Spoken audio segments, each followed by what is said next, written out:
আসসালামু আলাইকুম। আমি ডক্টর শাহানা রাজ্জাক আলী, গাইনোকোলজিস্ট, স্ত্রীরোগ বিশেষজ্ঞ, পপুলার ডায়াগনস্টিক সেন্টারে আমি বসি। আজকে একটি বিশেষ বিষয় নিয়ে আপনাদের সঙ্গে আলোচনা করব, আশা করি আপনাদের ভালো লাগবে। মূত্রথলির যে প্রদাহ, যাকে আমরা ইউরিনারি ট্র্যাক্ট ইনফেকশন বলি, সেটা আসলে খুবই একটা কষ্টের রোগ। বিশেষ করে যে সাধারণত এটা যে বয়সে হয়, চলো ম্যারিড ওমেন, যারা বিবাহিত এবং যারা একটু বয়স্ক, তাদের মধ্যে বেশি এটা দেখা দেয়।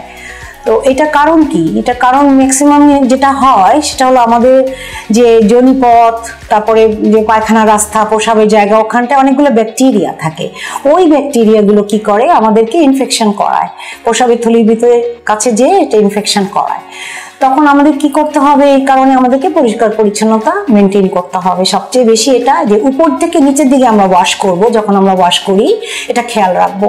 আর স্যানিটারি ন্যাপকিন যেটা আমরা অনেক সময় ইউজ করি, এটা যেন পরিষ্কার থাকে, এটাও খেয়াল করা উচিত আমাদের। আর এই যে মূত্রথলি প্রদাহ, এটাতে কি হয় আসলে, আমরা কি কষ্টে ভুগি? অনেক সময় দেখা যায় প্রচন্ড পেটে ব্যথা, এত পেটে ব্যথা যে সহ্য করার মতোই না। তার সঙ্গে থাকে হলো বারবার প্রসাবের বেগ লাগা, এরপরে জ্বর আসে, কোমরেও ব্যথা করে। আর আমাদের দেশে আসলে প্রায় 60% মহিলারা কিন্তু এই রোগে ভোগেন, এবং এর কারণে যেটা হয় সেটা হলো যে আমরা অনেক সময় দেখি যে পানি কম খাই।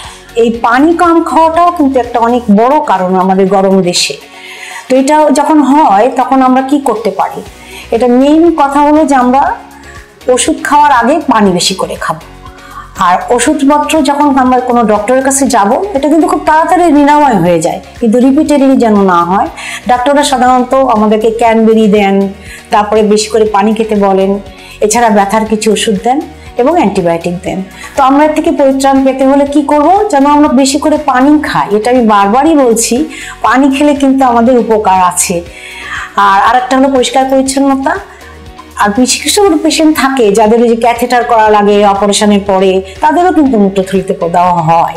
তো এগুলো থেকে বাঁচতে হলে, এগুলো থেকে ভালো থাকতে হলে, যে আমাদেরকে যে সচেতনতামূলক পদ্ধতিগুলো আমরা নিব, অ্যাকচুয়ালি এইটাই আজকে আমার বলার বিষয় ছিল। অনেক ধন্যবাদ আমার সঙ্গে থাকার জন্য।